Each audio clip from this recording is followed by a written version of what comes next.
Hello everyone, I am Sharpedo43, bringing you all a Wi-Fi battle on behalf of Argon657, who wanted me to provide a guest narration for this battle.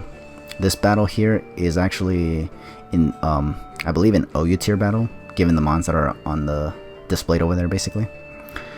It's going to be between Argon and a good friend of mine. His name is Chad. He actually is going to be rocking a Trick Room team from what I can see. And Argon, on the other hand, is going to be running a pretty fast team. It's going to be consisting of Medicham, which I can only assume is the Mega, Slowbro, Hydreigon, Tornadus-t. He also has Excadrill and Celesteela. Chad's team consists of Uxie, mega-mawile. It definitely has to be mega-mawile. There's no way it's going to be a regular Mawile. He also has Magearna, Porygon 2, alolan-marowak, and interestingly enough, he also has a Clamperl, which is a mon I don't think I've ever seen outside of maybe like multi-battles with just multi-battles. But yeah, so we're gonna see how this battle goes down. Maybe just give some of my opinions on the battle as well, maybe some of the plays that were made. Not that I'm the best to commentate on one's playstyle, because honestly I'm not necessarily the best either, honestly, but you know, just give my thoughts nonetheless regardless. So anyway, Chad's gonna lead off with the Uxie here, as you can see, and Argon here is going to lead off with the Medicham, the mega-medicham, by the way, because this is an OU tier battle, obviously. And he's gonna go for the Fake Out, I believe, which will flinch the Uxie, and in the process, the Uxie won't be able to do anything, as you can see, because he flinched. So now he's gonna switch out Argon. That is, he's gonna switch out, go into Avogadro, which is the Excadrill. Not sure if that's a reference to the avocados, but hey, you do you. Chad is going to, I believe, take advantage of his potential switching and go for the Stealth Rocks. Now here, Argon himself is going to go for the rocks himself, since he ain't afraid of the Uxie, because he could carry Excadrill for this Uxie for all I know. But Uxie here is actually going to go for the Trick Room here, and I believe afterwards he's actually going to go straight for the Memento. Chad, that is. He's going to go for the Memento with this Uxie and reduce the attack power of Excadrill by 2 stages. There's also the special attack, but when do you ever see a Excadrill with special attack, honestly? You really don't. So it's really the attack that matters. In the process, this also prevents him from rapid spinning the rocks away, which is good for Chad, honestly. That was actually a really smart play made by Chad. And now he's actually going to take advantage of sending out the alolan-marowak to go for either Shadow Bone or Flare Blitz. In this particular case, Argon decides to switch into Slowbro, predicting the Flare Blitz, but interestingly enough, Chad makes another great play right here and actually goes for a Shadow Bone, predicting that Slowbro to come in. And this Slowbro just goes down in one shot, which is amazing, considering Slowbro's very good physical defense stat. But now he's going to go into the Tornadus-t, Argon that is, and Chad is actually just going to continue going for Shadow Bones, and this Shadow Bone was actually, in fact, enough to take out this Tornadus-t in the in one shot as well, which is kind of bad for Argon at this moment. But here he's going to come with the Hydreigon, which usually most alolan-marowaks don't really have much for Hydreigon, so he probably should have sent this in the first place, honestly. Argon, that is. He should have probably sent this out in the first place before sending out Tornadus-t. He probably would have been in a much better position had he done that, but, you know, that stuff happens. But here, Chad's going to send out the Magearna now. I believe he switched it out from the alolan-marowak because he didn't want to take a Dark Pulse. And Magearna does take the Dark Pulse pretty well, despite the crit. And now Hydreigon is going to switch out from Dark Pulse to Earth Power and do a lot of damage to this Magearna.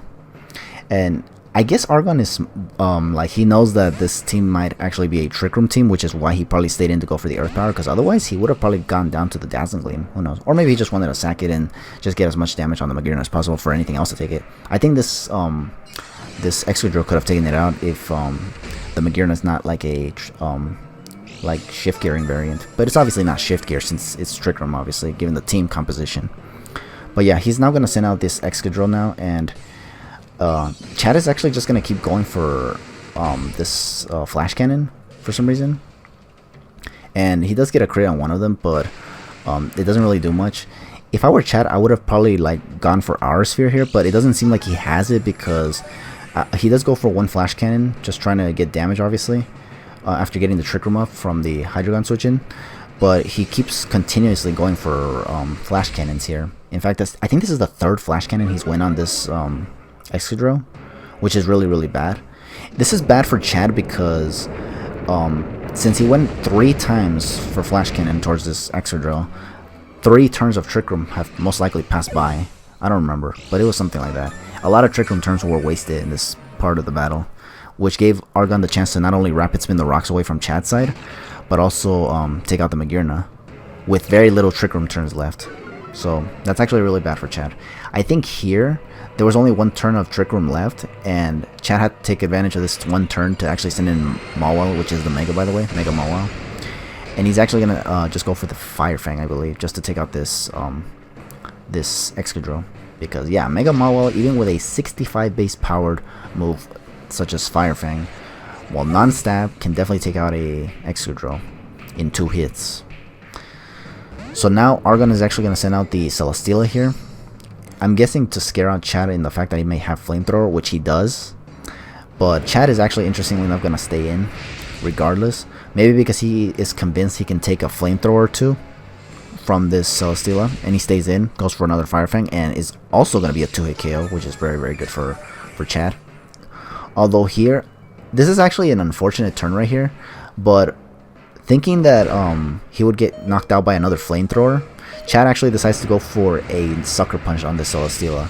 But as you can see here, it does not actually take out the Mawile, and one can only assume that it's most likely due to a damage roll here, being probably one of the lower ones, and the latter being the former being the high, probably of a much higher roll.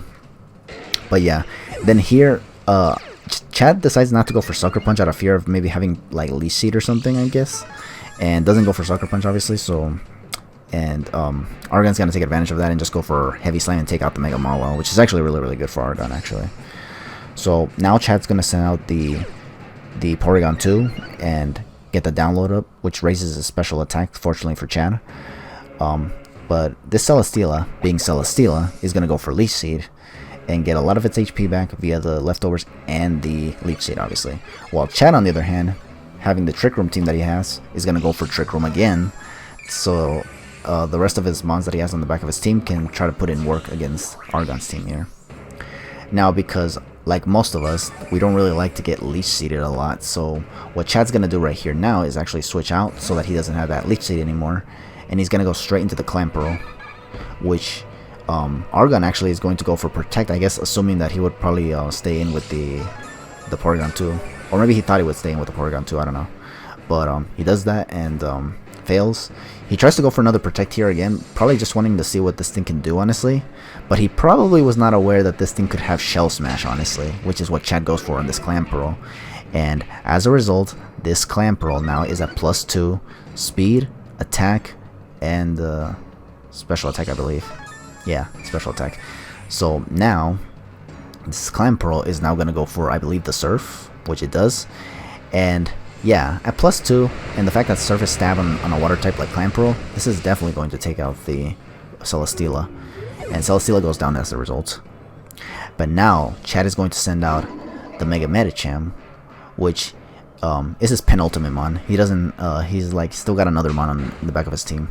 But he's going to go for Fake Out on this Clamperl, and it does do a lot of damage due to the -2 defense from the Shell Smash. And unfortunately for Chad, this Clamperl was unable to outspeed this mega-medicham even after +2. I'm not necessarily sure what the speed for Clamperls are, but it didn't outspeed, so if it was too slow, then maybe Chad should not run that set ever again. Only unless in lower tiers or something, but in higher tiers, probably not a good idea. So yeah, Chad's gonna send out this alolan-marowak. It's gonna go down to a Zen Headbutt from this mega-medicham, because mega-medicham is really, really dang powerful, especially with dual stab, honestly. And here, Chad's gonna send out his last Pokemon, which is the Porygon 2, and he's just gonna get high jump kicked by this mega-medicham, and that's gonna be the whole game. So yeah, that's gonna be the whole game. Argon is gonna win this battle 2-0 over Chad. I'll admit that Chad did actually make some very ingenious plays at the beginning of the battle. Some that I kind of wouldn't expect right out of the gate, honestly. At least not out of the gate. Maybe mid game to late game I could expect those kinds of plays, but early game was actually kind of an interesting way to throw the opponent off for a bit. But unfortunately for him, Argon was in fact able to take advantage of the fact that turns of Trick Room were being wasted on the from the Magearna when he was going for flash cannons, and was able to get rid of hazards out of his side of the field, so he won't have to take any more from his team, and also take out one of his Trick Room setters in Magearna, and one of the more threatening ones too, given the very, very good typing that it has. So, and with that, it was able to you know, get around a lot of the threats that he had. And as for the Clan Pearl setup, yeah, I think the problem with the Clan Pearl was just that if it couldn't even outspeed the Medicham, it probably shouldn't have come. But I don't know, maybe Chad wanted to have fun, honestly. I know that Chad likes to definitely have some fun Wi-Fi battles, obviously, and use mons that he likes to use, honestly.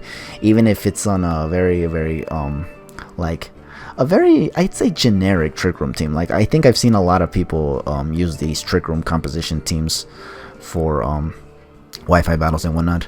So yeah, like maybe that's what made it a little hard for Chat to somehow like just straight up beat someone, even with a Clan Pearl. But yeah, anyways, so that's my opinion. So yeah, GG to both opponents nonetheless. This was a pretty intense battle, and a relatively quick one too at that. Just goes to show you how quick hyper offense can be sometimes, because this team, believe it or not, it was kind of hyper offensive. Chad just had to go for a bunch of Trick Rooms and just go straight for attacks, while Argon just went for nothing but attacks, basically. No setups. He just set up the hazards and boom, started attacking. So yeah, but with all that said, that's gonna be the whole battle. I would like to give a thanks to Argon for having me provide a guest narration for this battle. I wasn't expecting it, honestly, but he did, so as a result, I gotta at least show him some gratitude, basically. But with all that said, I'll catch you. Well, this is not my channel, obviously. This is Argon's channel, so I guess stay tuned for any other battle that Argon has in store for you guys. Thank you for watching this battle where I provide the narrations instead. Hopefully you guys enjoyed it. I guess I'll catch you guys some other time, I guess, or whenever Argon decides to. I don't know, but do take it easy and have yourselves a damn good one.